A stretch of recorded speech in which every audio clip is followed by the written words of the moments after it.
Hi mga Beshi Wap! So this is another vlog sa premiere namin na day 2 na kami dyan. So dito naka-oxygen pa din si Papa kasi hindi pa niya kayang humingang mag-isa kasi kailangan talaga may support pa din na oxygen sa kanya. So sabi ni Doc, unti-unti tuturuan yung lungs niya kung paano huminga sa sarili niya. And then yun nga, nagpapasalamat pala ako kay Ate Yumi, kay Dr. Lim, kay Ninang Sharon kasi sila yung mga tumulong sa amin, kay Tita Agnes at Tita Annabel. Ayan, maraming salamat sa inyo at sa mga taong nagchat pa at nagdarasal kay Papa nung araw na yan. Maraming salamat sa inyo.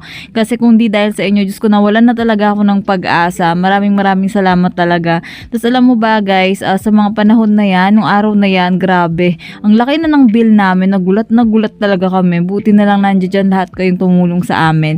And isa pa, alam mo yung naiiyak na ako, tinatago ko lang kay Papa kapag wala na akong kasama. Kasi umuwi sa Mahali, siya yung kumukuha ng pagkain sa bahay.